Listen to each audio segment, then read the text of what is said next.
Good morning बच्चों। आज हम कक्षा 6 सामाजिक विज्ञान में हमारे अतीत अर्थात इतिहास के बारे में अध्ययन करेंगे। बच्चों, इसमें पहला अध्याय है क्या, कब, कहाँ और कैसे। प्यारे बच्चों, इतिहास आप जानते हैं ये अतीत के बारे में बताता है, अर्थात आज से पहले जो बीता हुआ समय वो अतीत कहलाता है। इसमें पहला अध्याय है कब, क्या, कब, कहाँ और कैसे। प्यारे बच्चों, इतिहास में पहले क्या हुआ, कब हुआ, कहाँ हुआ और कैसे हुआ, इसके बारे में अध्ययन करेंगे। जिसमें पहला क्वेश्चन है अखेट शब्द का क्या अर्थ है। अखेट शब्द अर्थात शिकार से संबंधित है।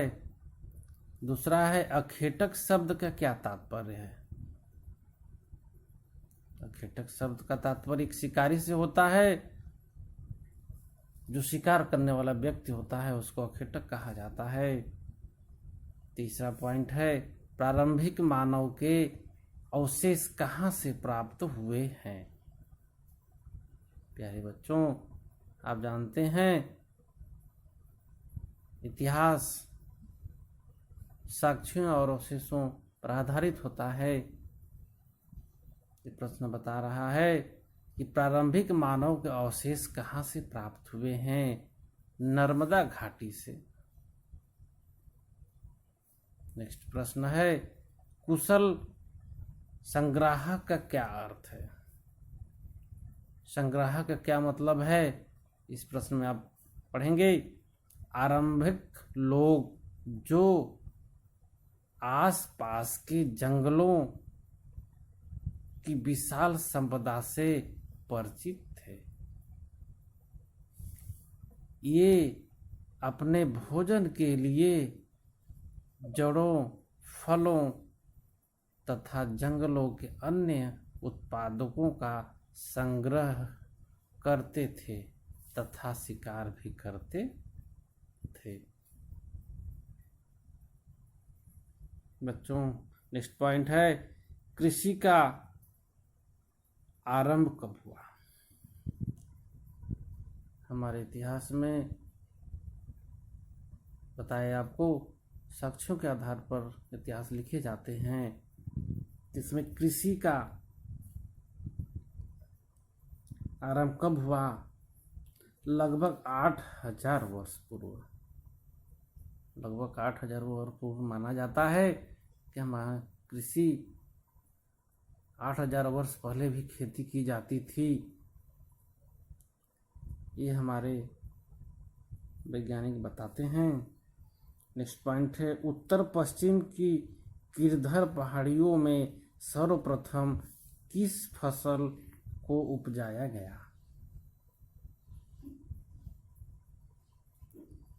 उत्तर पश्चिम की पहाड़ियों पर गेहूं और जौ के साक्ष्य पाए गए हैं। गेहूं और जौ साक्ष्यों के आधार पर ये पता चला है कि वहाँ गेहूं और जौ की खेतियां की जाती थी।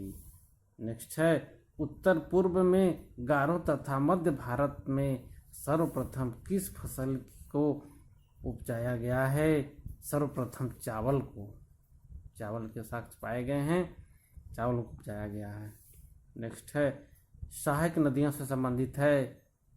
कौन सी नदियों का कौन सी सहायक नदी है। इसका मतलब सहायक नदियों किसे कहते हैं, जब कई नदियां एक बड़ी नदी में मिल जाती है।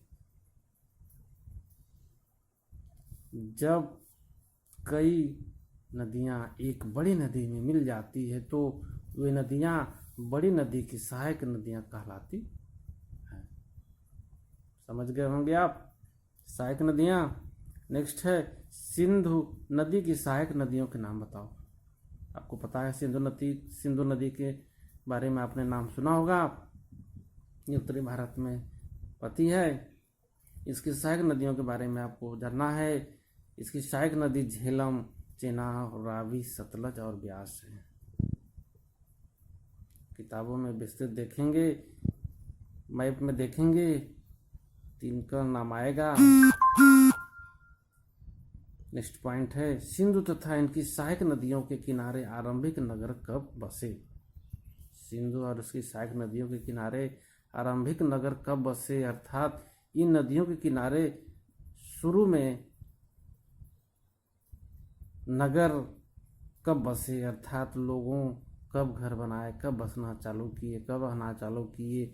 लगभग 4700 वर्ष पूर्व, 4700 वर्ष पहले की बात है। इतिहास इतनी पुराना डाटा रखता है, अनुमान बताया गया हो, वहाँ साक्ष्यों के आधार पर बताया गया होगा लगभग 4700 वर्ष पहले भी इस नदियों के किनारे लोग रहते थे घरों बना करके। नेक्स्ट पॉइंट है,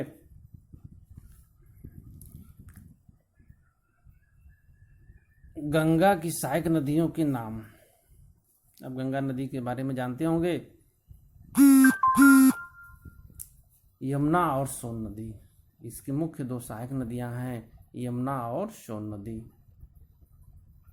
आपको पता है कि यमुना नदी कहाँ मिलती है, गंगा में जाकर के इलाहाबाद में मिलती है, और सोन नदी बिहार में जाकर के गंगा में मिलती हैं। नेक्स्ट पॉइंट है, गंगा तथा इनकी सहायक नदियों के किनारे तथा समुद्र तटवर्ती इलाकों में नगरों का विकास कब हुआ। लगभग 2500 वर्ष पूर्व माना जाता है। अगला पॉइंट है, इंडिया शब्द का क्या अर्थ है। प्यारे बच्चों, आप जानते हैं आपका देश का नाम इंडिया है। इंडिया शब्द कैसे आया, कहाँ से आया, कैसे आपका देश इंडिया नाम पड़ा, कभी सोचा होगा। इतिहास में कुछ साक्ष्यों के आधार पर कुछ पता चलता है। इंडिया शब्द इंडस से निकला है, जिसे संस्कृत में सिंधु कहा जाता है। नेक्स्ट पॉइंट है, हमारे देश का नाम भारत कैसे पड़ा। हमारे देश का नाम भारत कैसे पड़ा। भारत नाम का प्रयोग उत्तर पश्चिम में रहने वाले लोग के एक समूह के लिए किया जाता था।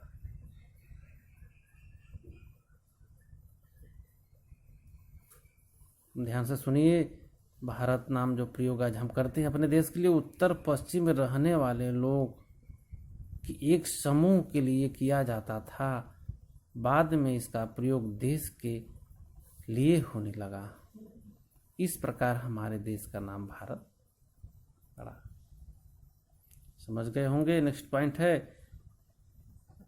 भारत समूह का लोग किस वेद में मिलता है।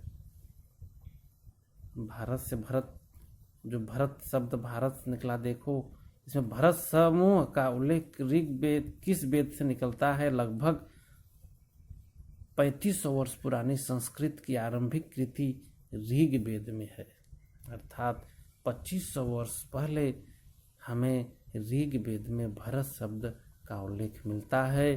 तो इसलिए अनुमान लगाया जाता है कि शायद इन्हीं शब्दों से हमारा देश का नाम भारत पड़ा होगा। नेक्स्ट पॉइंट, पांडुलिपि किसे कहा जाता है। पांडुलिपि का मतलब आप समझ रहे होंगे। पांडुलिपि क्या है। आज हमारे पास कागज है, पेपर है, जो आज हम लिखते हैं, पढ़ते हैं। पहले ये सब कुछ नहीं था। पहले पांडुलिपियों में लिखा जाता था वही चीज़ें पांडुलिपि में आगे बताएंगे क्या चीज़ होता है। पांडुलिपि अतीत की पुस्तकें होती थीं, अर्थात पहले की, जैसे आज हमारी किताबें हैं, पेपर के बने हैं, पन्ने से बने हैं, वो पहले उसको पांडुलिपि कहा जाता था। वो पुस्तकें होती थी जो हाथ से लिखी जाती थी, जिसे हाथ से लिखे होने के कारण है पांडुलिपि कहा जाता है। नेक्स्ट पॉइंट है, पांडुलिपि को अंग्रेजी में किस शब्द से व्यक्त किया गया है। पांडुलिपि को अंग्रेजी में मैन्युस्क्रिप्ट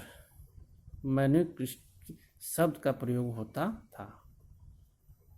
नेक्स्ट पॉइंट है, पांडुलिपियों का प्रायः किस प्रकार तैयार और लिखी जाती थी। पांडुलिपियाँ प्रायः किस प्रकार तैयार की जाती थी और किस प्रकार लिखी जाती थी। प्यारे बच्चों, ताड़ के पत्तों अथवा हिमालय क्षेत्र में उगने वाले भुर्ज नामक पेड़ की छाल पर, ताड़ के पत्ते पर लिखी जाती थी पांडुलिपियां और हिमालय क्षेत्र में उगने वाले भुर्ज नाम का पौधे पेड़ की छालों पर लिखी जाती थी। नेक्स्ट पॉइंट बेटा, पांडुलिपियों में किस प्रकार के विषयों का उल्लेख मिलता है? धार्मिक मान्यताओं व व्यवहारों, राजाओं का जीवन, औषधि और विज्ञान आदि के बारे में उल्लेख मिलता है। नेक्स्ट पॉइंट, अभिलेखों का उत्कीर्ण किए जाते थे। अभिलेख का उत्कीर्ण जो किए जाते थे वो पत्थर अथवा धातु जैसे कठोर सतहों पर किए जाते थे, जो खुदाई करके अभिलेखों का साक्ष्य भी मिलता है कठोर चीज़ों पर। नेक्स्ट पॉइंट है, पुरातात्विक विद किसे कहा जाता है? पुरातात्विक विद अतीत में बनी और प्रयोग में लाई गई वस्तुओं का अध्ययन करने वाले व्यक्ति पुरातात्विक विद कहलाते थे। समझ गए होंगे। नेक्स्ट पॉइंट है, पुरातात्विक विद किसका अध्ययन करते थे? जिसको हम पुरातात्विक विद कहते हैं वो किसका अध्ययन करते थे? उसको पत्थर अथवा ईंटों से बनी इमारतों के अवशेषों, चित्रों अथवा मूर्तियों का अध्ययन करते थे, जैसे औजारों, हथियारों, बर्तनों, आभूषणों, सिक्कों की प्राप्ति व खुदाई भी करते थे। अर्थात पुरातात्विक विद लोग पत्थरों तथा ईंटों से बनी इमारतों, अवशेषों को, चित्रों, मूर्तियों का अध्ययन करके और तथा औजार, हथियार, बर्तनों, आभूषणों, सिक्कों का प्राप्त खुदाई के आधार पर हमें इतिहास के साक्ष्य के आधार पर तिथियां निर्धारित करते थे और बताते थे कि ये इस सन में हुआ, ये इस समय हुआ, उनका समय निर्धारण करते थे। नेक्स्ट पॉइंट है, इतिहासकार किसे कहते हैं? इतिहासकार जो अतीत का अध्ययन करते हैं उसे इतिहासकार कहते हैं।